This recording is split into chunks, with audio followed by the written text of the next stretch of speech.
আসসালামু আলাইকুম। অনার্স তৃতীয় বর্ষের রাষ্ট্রবিজ্ঞান বিভাগের শিক্ষার্থীরা, আজকে আমি তোমাদেরকে গবেষণা পদ্ধতি ও পরিসংখ্যানের সংক্ষিপ্ত প্রশ্নের জন্য পরিসরাঙ্ক নির্ণয় যে প্রশ্নটি আছে সেই অঙ্কটির তোমাদেরকে সমাধান করে দিব। তোমাদের বিগত সালে যতগুলো প্রশ্ন এসেছিল সেগুলো কিন্তু আমি আজকে সমাধান করে দিব। তো দেখো, তোমাদের জন্য আজকের এই ভিডিওটি খুবই ইম্পর্টেন্ট। তোমাদের সকলের কাছে রিকোয়েস্ট থাকবে অবশ্যই তোমরা আজকের এই ভিডিওটি শেয়ার করে দিবা, এবং ইউটিউব থেকে দেখলে অবশ্যই আমার চ্যানেলটি সাবস্ক্রাইব করবা, ফেসবুক থেকে দেখলে অবশ্যই চ্যানেলটি ফলো করে দিবা।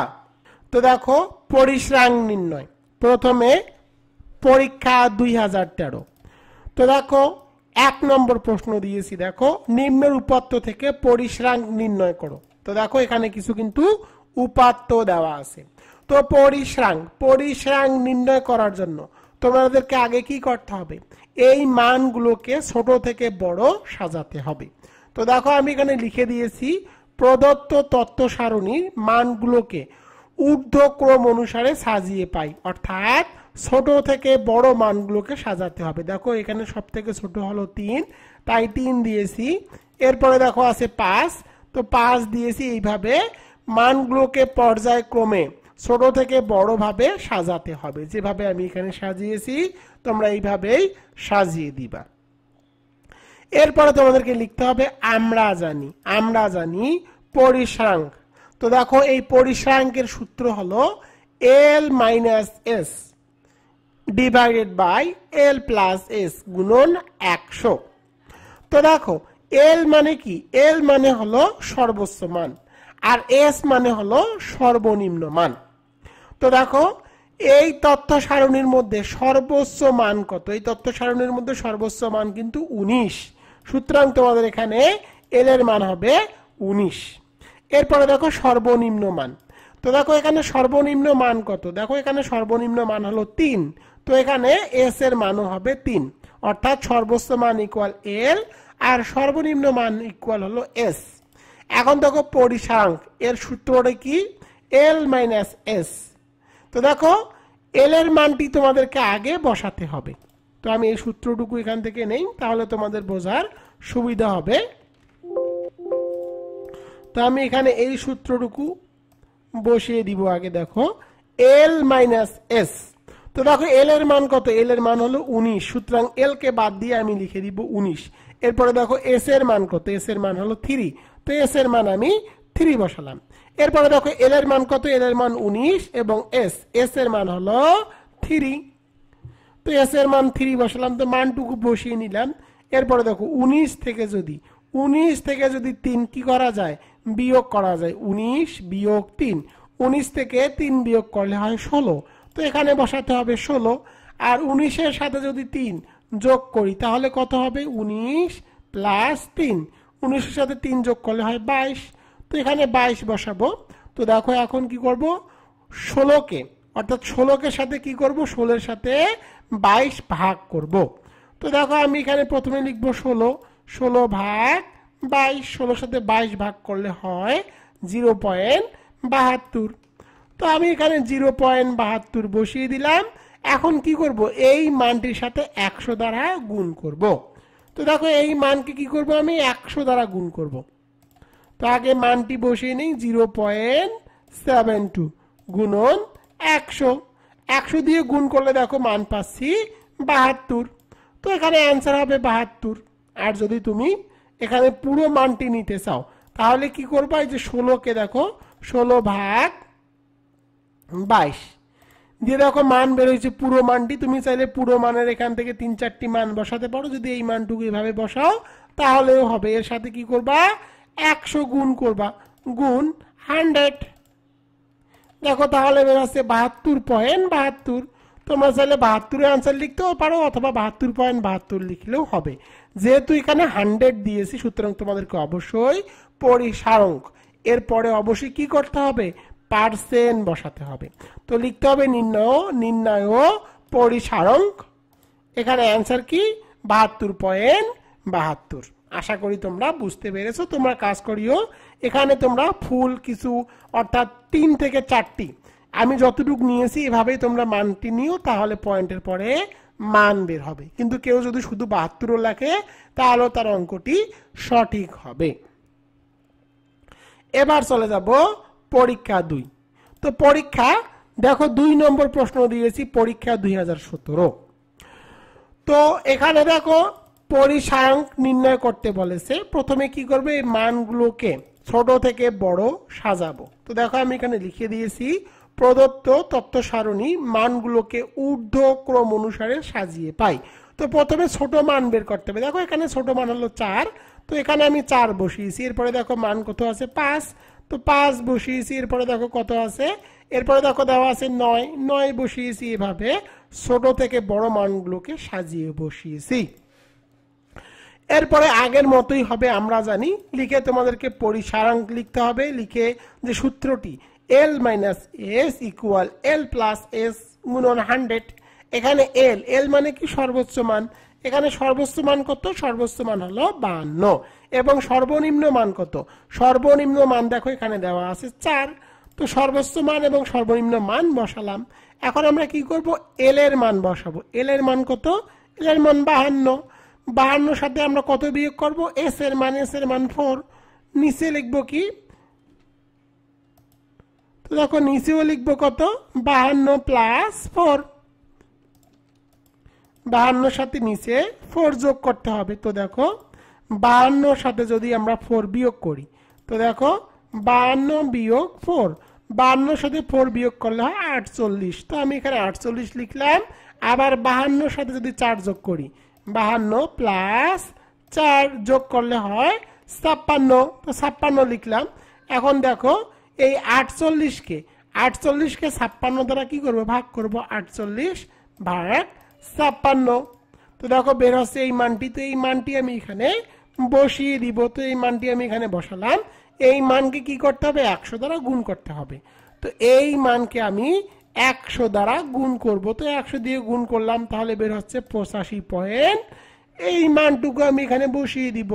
আর যেহেতু এখানে 100 দিয়েছি, সুতরাং এখানে তোমাকে অবশ্যই পার্সেন্ট বসাতে হবে। আমি এখানে পার্সেন্ট বসিয়ে দিলাম। তো এখানে অ্যান্সার হবে নির্ণয় ও পরিসারাঙ্ক। পরিসারাঙ্ক লিখে যে মানটি বের হবে সে মানটি এখানে বসাতে হবে। আশা করি তোমরা এটি বুঝতে পেরেছো। পরের প্রশ্নটি সমাধান করে দিব। দেখো পরীক্ষা 2021। তো বুঝতেই পারতেছো এই অঙ্কটি কিন্তু তোমাদের একদম সহজ একটি অঙ্ক। সহজ অঙ্ক আসার পরেও, এই অঙ্কটি সহজ হওয়ার পরেও দেখো বারবার কিন্তু এই প্রশ্নটি চলে আসতেছে। তো 3 নম্বর প্রশ্নটি দিয়েছি। দেখো এটি পরীক্ষা 2021 সালের প্রশ্ন। নিম্নের উপাত্ত থেকে পরিসারাঙ্ক নির্ণয় করো। তো দেখো প্রথমে এই মানগুলোকে কি করতে হবে, ছোট থেকে বড় সাজাতে হবে। তো দেখো প্রথমে কত 2, তো আমি 2 দিয়েছি। 2 এর পরে দেখো কত আছে, 2 এর পরে আছে 6, 6 বসিয়েছি। 6 এর পরে কত আছে দেখো 8, 8 বসিয়েছি। 8 এর পরে মান কত আছে 11, 11 বসিয়েছি। 11 এর পরে কত আছে, 11 পরে আছে 13, 13 বসিয়েছি। 13 পরে কত আছে 15, 15 বসিয়েছি। 15 এর পরে দেখো আছে 17, 17 বসিয়েছি। 17 এর পরে আছে 20, 20 বসিয়েছি এবং সর্বোচ্চ হলো 23, 23 বসিয়েছি। অর্থাৎ তোমাকে আগে কি করতে হবে, ছোট থেকে বড় মানগুলোকে সাজাতে হবে। এরপরে লিখতে হবে আমরা জানি পরিসারাঙ্ক। তো সূত্রটি দেখো আমি বসিয়ে দিয়েছি, L - S equal L plus S গুণন 100। তো এখানে সর্বনিম্ন মান কত, তো প্রথমে দেখো সর্বোচ্চ মান। সর্বোচ্চ মান L ইকুয়াল কত, L ইকুয়াল এখানে মান হলো 23, আর S হলো সর্বনিম্ন মান। সর্বনিম্ন মান এখানে কত 2। তো দেখো এখন মানগুলো বসিয়ে দিব। প্রথমে হলো L এর মান, L এর মান 23 মাইনাস S এর মান 2।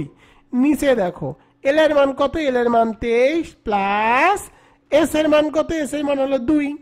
এখন দেখো 23 থেকে যদি আমরা 2 বাদ দেই তাহলে কত হয় 21। আর দেখো 23 এর সাথে যদি 2 যোগ করি 24, 25। এখন দেখো 21 এর সাথে আমরা কি করব, 25 বিয়োগ করব। প্রথমে আমরা লিখব 21 ভাগ 25। তাহলে আমরা দেখো এই মানটি পেয়ে যাচ্ছি 0.84। 0.84 লিখলাম। এর সাথে আমরা কি করব, 100 গুণ করব। অর্থাৎ 0.84 সাথে আমরা গুণ করে দিব 100। 100 গুণ করলে বের হচ্ছে 84। তো এখানে অ্যান্সার হবে 84। আর এখানে অবশ্যই তোমাদেরকে পার্সেন্ট বসাতে হবে। তো দেখো আমি এখানে কি করব, পার্সেন্ট বসিয়ে দিব। তো এখানে অ্যান্সার হবে নির্ণয় পরিসারণ ইকুয়াল 84%। তো বুঝতেই পারতেছো এই অঙ্কটি সহজ হলেও এই অঙ্কটি তোমাদের কিন্তু বারবার পরীক্ষায় আসতেছে। এই অঙ্কটি এবছর পরীক্ষায় আসার সম্ভাবনা অনেক বেশি। সুতরাং তুমি যদি একজন রাষ্ট্রবিজ্ঞানের শিক্ষার্থী হয়ে থাকো তাহলে অবশ্যই পরিসারণ এই অঙ্কটি অবশ্যই করে যাবা। এবং দেখো যে অঙ্কটি তোমাদেরকে শেখালাম এই অঙ্কটি তোমার কেমন লাগলো তা অবশ্যই কমেন্ট করে তোমার মতামতটুকু জানিয়ে দিবা। এবং তোমাদের সকলের প্রতি রিকোয়েস্ট থাকবে তোমাদের যতগুলো ফ্রেন্ড সার্কেল আছে সবাইকে জানিয়ে দাও রকিবুল 24 একদম ফ্রিতে গবেষণা পদ্ধতি ও পরিসংখ্যানের অঙ্কগুলো একদম ফ্রিতে সহজ ভাষায় শিখিয়ে দিচ্ছে। সফলতার ষষ্ঠ বছরে রকিবুল 24 পাবলিকেশনস বের করেছে শিওর এ প্লাস গবেষণা পদ্ধতি ও পরিসংখ্যান শর্টকাট সাজেশন 2025। এই সাজেশনটির সাথে সকল বিষয়ের সাজেশনও কিন্তু তোমরা পেয়ে যাবা। তো স্ক্রিনের মধ্যে তোমরা সাজেশনটি দেখতে পাচ্ছ। যারা যারা এই সাজেশনটি ক্রয় করতে চাও তারা আমার এই নম্বরে হোয়াটসঅ্যাপে SMS করো। আমার হোয়াটসঅ্যাপ নম্বর 01744559475। এই নম্বরে SMS করে লিখবা গবেষণা পদ্ধতি ও পরিসংখ্যান।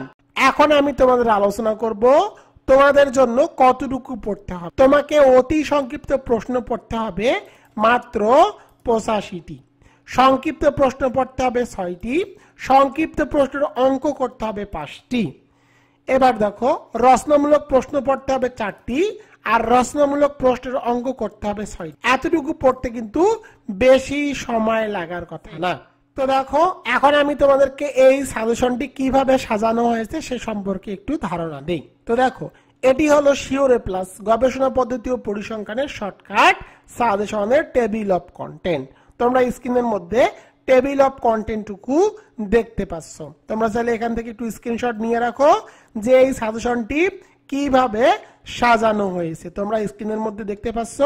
দেখো একদম সহজভাবে কিন্তু সাজেশনটি সাজানো হয়েছে। স্ক্রিনের মধ্যে তোমরা দেখতে পাচ্ছ। এটি হলো গবেষণা পদ্ধতি ও পরিসংখ্যানের সাজেশন প্লাস উত্তর। এরপরে তোমরা দেখো এরপরে তোমাদের যে 60টি সাবজেক্ট আছে এই 60টি সাবজেক্টে তোমরা সাজেশন কিন্তু এই গবেষণা পদ্ধতি ও পরিসংখ্যানের সাথেই পেয়ে যাবা। তোমাদেরকে আর কোনো সাজেশন ক্রয় করে পড়তে হবে না। এই সাজেশনটির মধ্যেই সবগুলো ইম্পর্টেন্ট প্রশ্ন দেওয়া আছে। এগুলো পড়লেই তোমরা 100% কমন পাবা। তো দেখো তোমাদেরকে আগে অতি সংক্ষিপ্ত প্রশ্নটুকু একটু দেখিয়ে নেই। তো দেখো প্রথমে সংজ্ঞাগুলো দেওয়া আছে একদম সহজ ভাষায় কিন্তু সংজ্ঞাগুলো আমি দিয়েছি। তোমরা একবার পড়লেই মুখস্থ করতে পারবা। এভাবে 85টি অতি সংক্ষিপ্ত প্রশ্নের উত্তর ও সাজেশন কিন্তু দিয়ে দেওয়া আছে। এবার চলে যাব সংক্ষিপ্ত প্রশ্নের যে উত্তরগুলো দেওয়া আছে। তোমরা দেখো তোমাদের জন্য আমি সহজ ভাষায় এই উত্তরগুলো লিখে দিয়েছি। দেখো তোমাদেরকে একটি প্রশ্ন দেখাই মৌলিক ও ফলিত গবেষণার মধ্যে পার্থক্য দেখাও।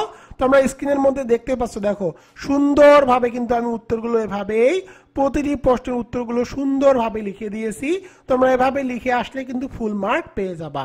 তো এরপরে দেখো তোমাদেরকে আমি একটি অঙ্ক দেখাই সংক্ষিপ্ত প্রশ্নের ক্ষেত্রে গড় ব্যবধান নির্ণয়। তো দেখো অঙ্কগুলো কিন্তু তোমরা এভাবে পাবা একদম সহজ সূত্রের মাধ্যমে এগুলো সমাধান করে দেওয়া আছে। এবং এই অঙ্কটি তুমি কিভাবে করেছো অর্থাৎ এই অঙ্কটি আমি এখানে কিভাবে করেছি তার নিয়ম অঙ্ক করার নিয়মও কিন্তু সুন্দরভাবে এই বইটির মধ্যে উপস্থাপন করা আছে। এবার চলে যাব রচনামূলক প্রশ্নের সাজেশন ও উত্তর। তো দেখো একদম সহজ ভাষায় উত্তরগুলো দিয়ে দেওয়া আছে। দেখো সামাজিক গবেষণা কি একদম সহজ ভাষায় বিজ্ঞানীর নাম সহকারে সুন্দরভাবে কিন্তু উত্তরগুলো দিয়ে দেওয়া আছে। এবং উদ্দেশ্যগুলো দেখো একদম সহজ ভাষায় আমি উত্তরগুলো লিখে দিয়েছি। তোমরা এভাবে লিখলে 100% তোমরা ফুল মার্ক পাবা। এরপরে চলে যাব রচনামূলক প্রশ্নের অঙ্ক। তো দেখো একদম সূত্রগুলো সহজ সূত্রগুলো লিখে দেওয়া আছে এবং কোনটি কি সেগুলো কিন্তু বিস্তারিতভাবে উপস্থাপন করা আছে। এবং দেখো অঙ্কগুলো একদম নির্ভুলভাবে উপস্থাপন করা আছে। তোমরা একবার দেখলেই এই অঙ্কগুলো বুঝতে পারবা। এবার চলে যাব সকল বিষয়ের সাজেশন অর্থাৎ বাকি যে সাবজেক্টগুলো আছে সেই সাবজেক্টের সাজেশন। তো দেখো আমি এখানে কিন্তু তোমাদের জন্য পরামর্শ দিয়ে দিয়েছি কোনগুলো পড়তে হবে এবং কোনগুলো পড়তে হবে না।